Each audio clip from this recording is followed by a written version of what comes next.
Welcome back, people, to another episode of Welcome's Football Talk. I'm your host, Welcome. Hope you guys are doing well. Hope you guys are keeping safe. I hope you guys are enjoying a bit of the sunshine. I hope you guys been going out to the gym. I've seen a lot of people going back to the gym and they're all excited, all pumped out and stuff like that. Yeah, back in the gym. Pubs are open and one. I think restaurants are open as well. So I hope you guys are very much enjoying that. So yes, people, I want to say another big thank you to all the people that's been showing love to the content. I recently went on my comments and people are just showing giving some positive feedback, things that they want me to improve on the video and whatnot. But just to see those interactions as well with on my channel, I really do humbly appreciate that, man. I really do. And people are just tuning in and just, fam, it's a vibe, you feel me? Like this is something that I enjoy doing. I talk about football, I watch football, and having a platform like this to engage with people out there that enjoy the sport as well, and we can have these conversations, fam. I'm forever grateful, you feel me? This channel's only growing more and more.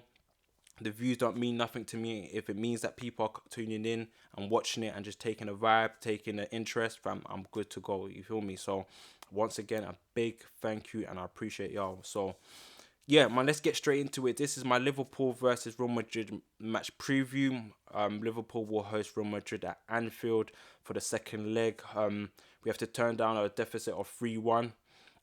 2 goals, 2-0. Well, if we try get Real Madrid not to score and we score 2 goals, we're through. Can it be done? Yes, of course it can. Football, yeah, fam, it's crazy. Football, do you get what I'm saying? Football is a crazy sport. Anything can happen. I'm not gonna write Liverpool off. Obviously, that's my team, but I'm not gonna write them off. But then again, Real Madrid can turn around and just pop the park again and just say, yeah, man, job done against Liverpool. So yeah, I want to start with Real Madrid. I watched the Real Madrid versus Barcelona game.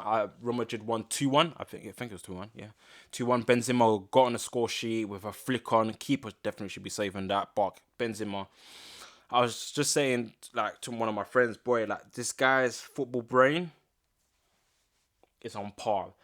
There's no, I don't think he needs to prove himself. He's already elite. He's already part of one of the top 5 strikers in world football, 100% in this current time. And for the fact that he's still playing at the age of, let me get that up, people. 1 minute. Benzema. Oh, not Venezuela. Benzema, my friend. Benzema. Karim Benzema is the age of 33 years old, but he's balling out. Do you get what I'm saying? Real Madrid has a chance to obviously win the La Liga.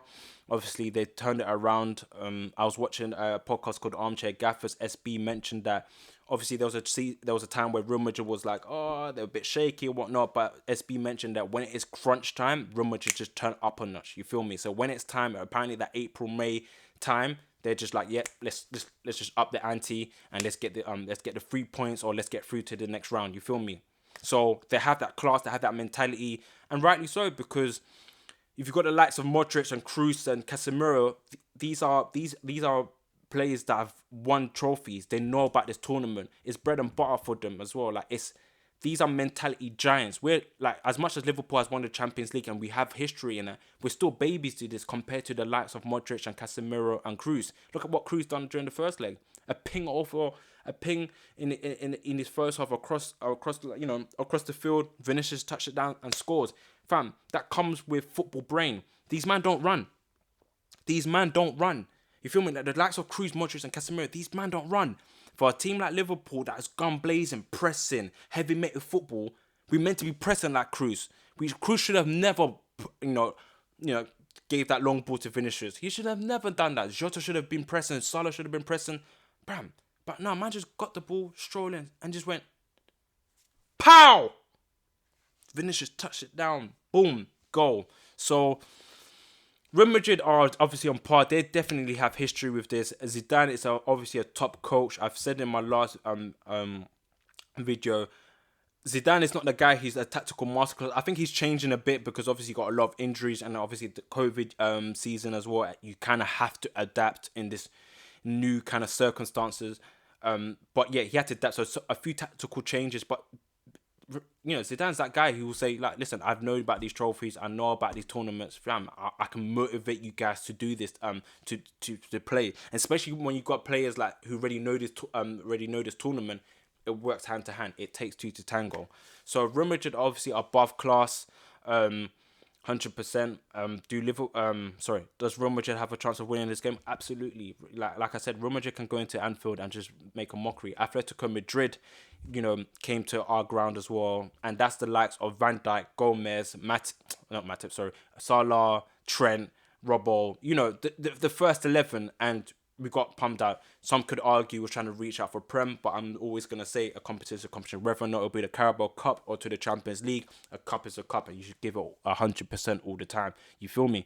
So, yeah, man, they're in the lead. They got 3 goals. They're coming to Anfield with 3 goals, man. If they get one more goal, fam, it could be a case closed. But like I said, on reverse with Liverpool, what do I expect as a fan? As a neutral in some sort of aspect, but I always like to be very balanced. Listen, what I expect, yeah. So listen, anything could happen. I'm always gonna say for my team to win and try and get the win. I'm always gonna support my team, and every game I'm gonna watch, whether or not whatever the stakes are, I'm always gonna say Liverpool to win. Whether or not we do that, it's a whole different story. But there's certain expectations that I have. For example, now Jurgen Klopp. Listen, we praise Klopp for being a quality manager, and yes, rightly so. He has the credit in the bank, but yet games like this, you was very, very naive during the first leg, playing Keita just because he's good at training. When you got someone like Thiago, who's won the Champions League last season with Bayern, control the tempo, can control the game, dictate the game. Fam, he's a quality player, but you leave him on the bench. Klopp, red card for that. That's very naive. That's very stubborn, and I didn't like that as well. And I think our tactical play, what you put out, wasn't it. The fact that even though the plays had a fault as well, because during that first half of the first leg, that's all Liverpool. That's on the players. Look at Wijnaldum's goal for not Wijnaldum's goal. Look at Vinicius' second goal. Wijnaldum was just there, just chilling, watching everything go past him when Mandem should be pressing. You feel me? So I'm expecting to go into this game with an eye of, Thiago, Fab, and I will probably play Millie. I know Milner he's been playing great for us as well, but he has played a lot of games for us. He played a full match against Arsenal and Aston Villa. Obviously, he's around 35 years of age and still balling out, but whether or not whatever the midfield is, I just don't want Klopp to go into this game very naive and unaware. Luckily, we have a second leg, hopefully, because he's seen what happened during the first leg and be like, hey, okay, this is what I want to try and imprint. And for the players, man, fam, you know what's at stake. You feel me? This, fam, you know this tournament as well. As much as I credit Real Madrid to have abundance of history in this tournament, so do you guys as well. And as a collective, I want you guys to support each other. Yes, Mane has not been on form, but I don't want that to be the conversation going to this game. The conversation is Mane, you're a top player and you deserve to be on the starting lineup and try beat this Real Madrid side. You feel me? That's what I want. Like I said, I like to go game by game. And this game is, you look at every single player and be like, you deserve to be on this pitch. Nat Phillips and Kabak, whether or not you feel like they should be in the Champions League or not, fam, we got to do what we got to do. We have no Koulibalis, we don't have other elite centre backs. Our main centre back is injured, and so I'm not here trying to think the ifs or maybes or if we had this and that, fam. Kabak, Phillips, you're starting, and you have to be on top level to silence Benzema, Asensio, or Vinicius. You feel me? So hopefully Klopp, and I know Klopp can motivate. Klopp is that guy, I feel like if you're in a change room and you want to get pumped up, I think Klopp is that guy to get you really pumped up. And I think it's a game to go all gun blazing. That Liverpool style, that Jurgen Klopp pressing style, that heavy metal football, to bring that sort of flavour into this game will be so ideal and so beneficial. You get that one goal at Anfield, trust me, it's a different sort of ball game. So hopefully, Jurgen can get his players up fit for it. So the players, and hopefully the players can. I think the players know what is at stake and whatnot. So does Jurgen, and so does Liverpool and us fans as well. So hopefully it can be a thing. So it is what it is. There's a conversation about, starting the front four. Can you play Bobby, Jota, Mane, and Salah? Yes, why not? You can try to do a 2-3-1. Bobby in the mid in that that number 10 role, linking up the play of the midfield and the front three. Firmino is that is so pivotal for that. You give Firmino time in that sort of middle of the park area, fam. He's able to feed those balls for Salah, Jota, and Mane running in. That looks like a scary fright for the Real Madrid centre backs. So I feel like Bobby deservedly should start as well. He played a great game against Aston Villa. He knows about this tournament as well. Fam, last season, no, it's not last season, the season before last season, he scored a winner against PSG as well. He knows how much it's so important to the Liverpool, nostalgia of, in this European ties. You feel me? So I definitely think Bobby should start. I think Bobby should start alongside Salah, Mane, and Firmino. Yeah, and what's it? I know Real Madrid obviously have a few injuries. I know during the Barcelona game, Vázquez got injured, and he was playing right back for them as well. Was it Mendy? Mendy's a left back here, so he was playing right back for them. I think Militao got injured as well. Sergio Ramos got coronavirus, but he wasn't expected to come back anyway for the second leg. So yeah, and I think Militao might be injured as well. So injuries is one thing. You can't say that because Zidane didn't go out saying, "Oh, we got injuries and stuff like that." I have to be a bit mindful that, listen, it's a different sort of ball game. Losing someone like Van Dijk and especially the system that we have is very pivotal. But that's just another conversation. That's really dead and buried. But can Liverpool obviously turn around and get a two-goal at Anfield? Of course, man. I believe in our players. I believe in Jurgen as well. Whether or not we get it is a different story. But yeah, so excuse me. I quickly wanted to touch on that Barcelona versus Barcelona. I'm getting excited.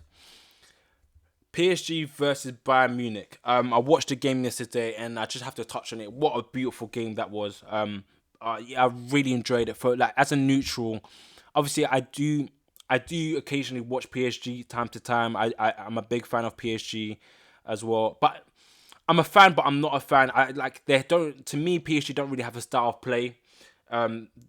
They just not rely on, but they just got World Cup. No, not World Cup. Well, they do have a World Cup player there, a World Cup winner there. But at the same time, I feel like they just heavily rely on individual brilliances, and then whatever works just works, kind of thing.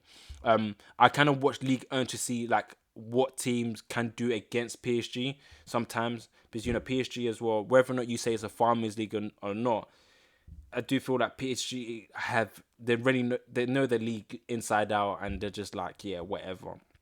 And I think they're sitting second place in Ligue 1. But nevertheless, yesterday was such a great game. I think I must credit PSG how organized they were. Their back line was just so organized. I think it was just a team where, like I said, I remember saying, I mentioned on Armchair Gaffer's podcast, check that out for football content as well. I think they were doing a live. I mentioned that PSG don't have no style of play, but they can do certain things as well. But at the same time, if PSG wants to go through, they just need to manage the game, control the tempo, dictate the game, and they've done that. The likes of Guy and Paredes in midfield, just controlling, just tackling, being a front foot as well, winning the fouls, breaking up play, and just being so commanding in that midfield and the back line. If you rewatch the game, you can see them being like, okay, let's push up. They're very much in sync. They're pushing up as a collective, and they're going back as a collective. No one's just out of place in that PSG side. And Diarra, who was I hope I'm pronouncing his name right. Diarra, yeah. No, Piero. Sorry. Piero. He was playing as centre back. A guy, I think he plays usually in CDM, but I think he can play centre back as well. But a guy that was filling in the space for Marquinhos, who got injured. Fam, he looked like he was been playing there for years. You feel me? And the likes of Kimpembe, I've always loved Kimpembe as well. I definitely think he's a quality centre back. He's definitely up there. He's a World Cup winner. He's won the league at Ligue 1 as well, and he's just a quality ball playing centre back. And I think definitely captain the side to, even though they lost yesterday, but he was very commanding, very diligent, fam. rightly so to be captain in that team as well and future captain, and he's shown his class.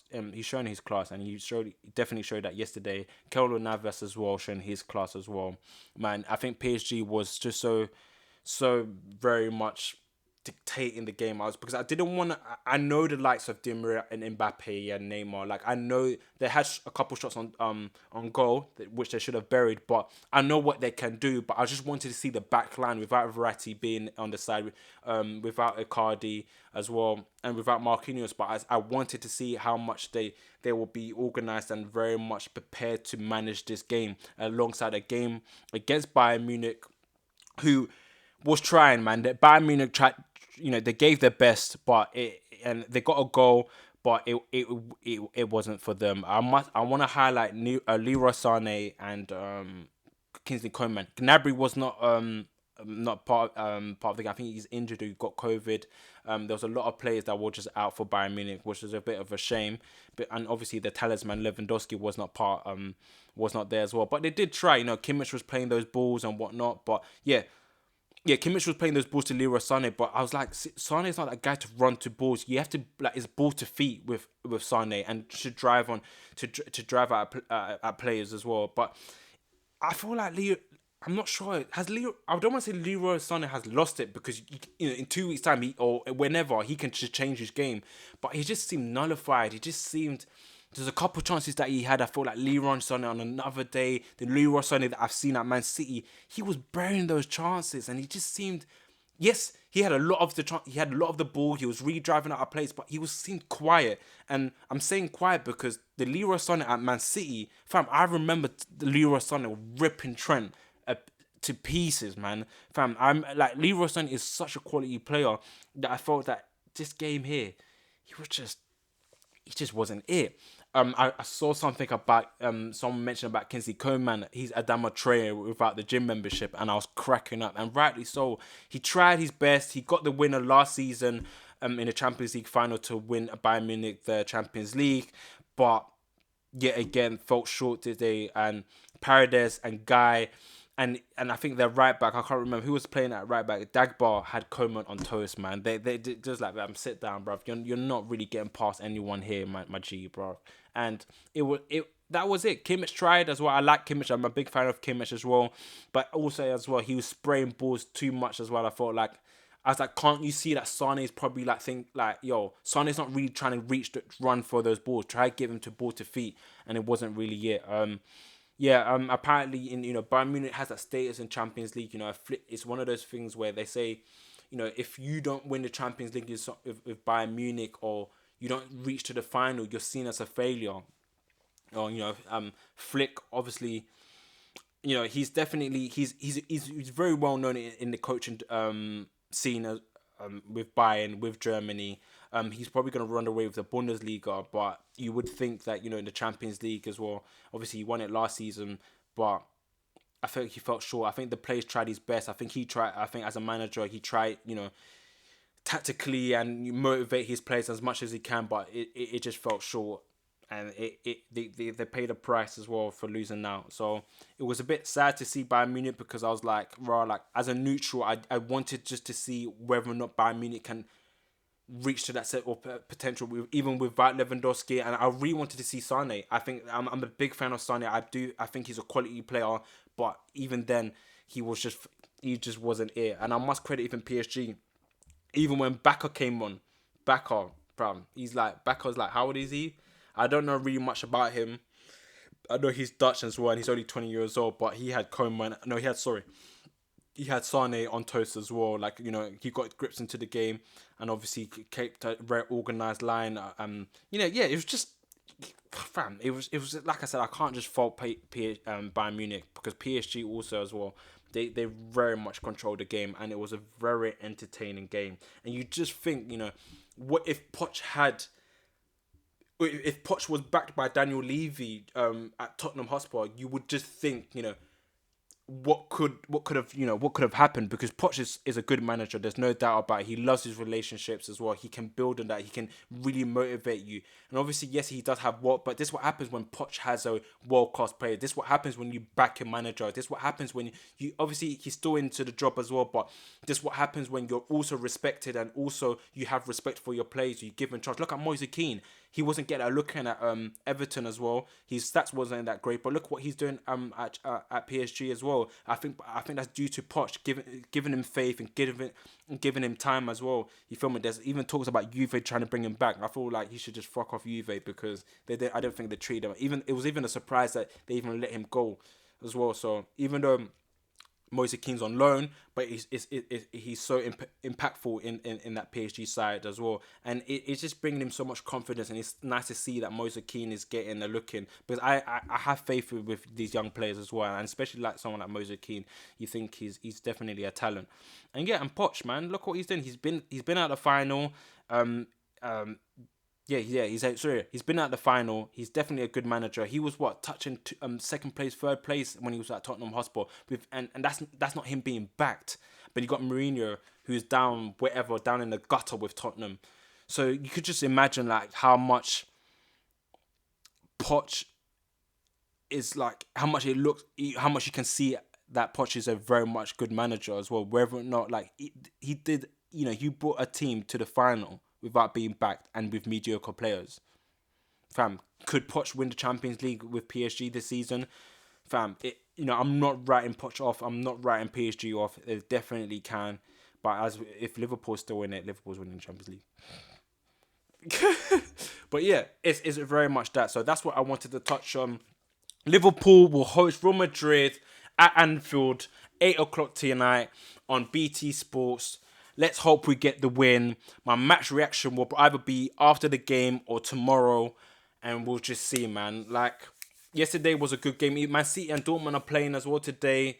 As well, I'm not gonna watch that, but I'm gonna keep tuning that. I think once everything is done, I'll probably rewatch some of the games. I'll probably rewatch the PSG and Bayern Munich game that happened yesterday. I want to watch the Dortmund and Man City game during the first leg. I tend to rewatch some of the games again. But yeah, so Liverpool is starting the tonight. Let's hope we get a win, lads, man. Come on, man. Let's bring that Anfield energy. Hopefully, the Scousers and the Liverpool supporters around Anfield can obviously show their support. I probably presume there'll be fireworks popping off in an airplane saying, "You never walk alone." And I think within Liverpool and our players, hopefully we can get that strive, that urgency, that support within ourselves, and really motivate our players around each other, man. So, yeah. Like I said, Liverpool versus Real Madrid is on tonight on BT Sport. I think it's BT Sport 3 or Ultimate at 8 o'clock. So yeah, stay tuned to see my videos soon. But once again, thank you for watching my video. Don't forget to comment, like, share, and subscribe. Stay tuned, people, and take care.